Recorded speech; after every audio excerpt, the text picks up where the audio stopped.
Nick speaking, and welcome to this video. Right, another update on my 13th company, and I've done the pink, totally finished the pink. I'll show you the pink in a second. I'm really happy with the results. Just going to quickly run over what I did. So previously, as you know, I based it with Screamer pink. Then I washed all the recesses and the edges with a red wash. I then went over all of the armour areas with this pink horror, just leaving the dark recesses where the wash was.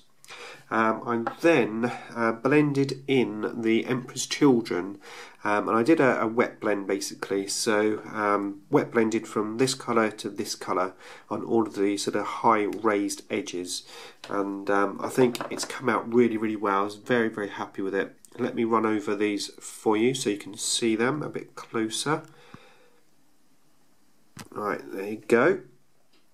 So that's the guy's head, and coming round his shoulder pad, and you can see got a nice bright pink there going down into this darker pink. Now that was the first one I did, and I think I got slightly better as I went through them, but I'm just going to run through them quickly for you. That's that guy with his glove and that little section on his chest plate. And then this dude on his foot there. Hopefully the light's not washing it out too much. What else has he got? No, one of these got Emperor's Children backpack. It's the pack leader.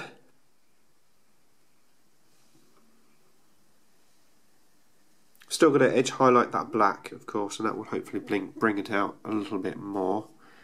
Got another shoulder pad there.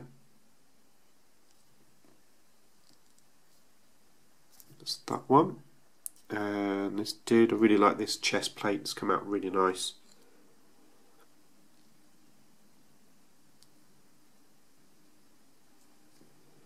And anyone who decides to paint a pink army, then good luck, because yeah, blending the pink is quite difficult actually.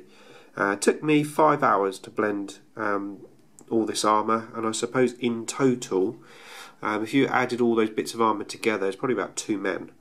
So yeah, it did take me a reasonable amount of time, but it's well worth it. I'm really happy with the results. And that's what I want to do with these guys. As I said before, you know, I'm really trying to push myself. And I think unlike the Ultramarines that I painted, where effectively I did sort of edge highlighting and extreme edge highlighting, which I think worked really well on the Ultramarines, because, you know, they are the poster boys. But these guys, they're very rough and ready, and I don't want those sort of extreme highlights to spoil that rough and ready look, and I think potentially it could do, which is why I've blended everything in. I will be blending in the grey as well. And then lastly, this guy here, focus, his kneecap and his other glove. So yeah, I've been doing that. I've also been doing a little bit of pre-planning for what I need to do in the future, and that's with the decals. So this is the Space Wolves decals, or transfers, as that actually GW call them. And as you can see, there's lots of bright colours and stuff, but I do have my 13th company decals, and there's no bright colours in these. They're all sort of basically black, white and red. And not only that, they do have very similar symbols, but effectively there's a moon going between, you know, behind all the transfers. Now the actual company transfer is this one. So this is the one I've got to put on the left shoulder. And then on the right shoulder pad will be the pack markings there. So this is the one that I'm going to need to get down first, because that's got to go on pretty much every single model that I'm going to paint. So I've been practicing with that one, just done a very quick test like I go. It's totally the wrong colours. I just had worked with what I had basically, trying to get an idea of the scale and roughly how it's going to look.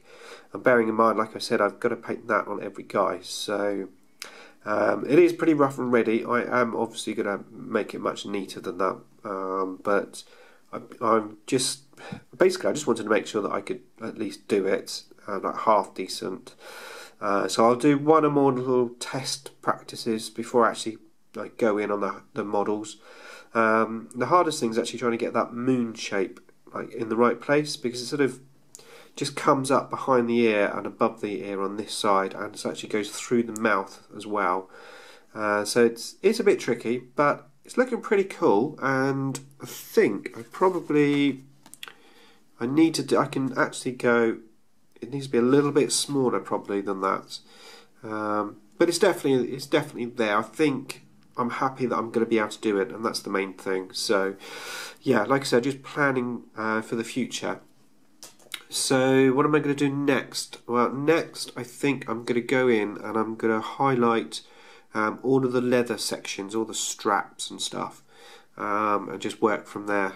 So yeah, hopefully like what I've done so far, and as always, more to come. Thanks for watching.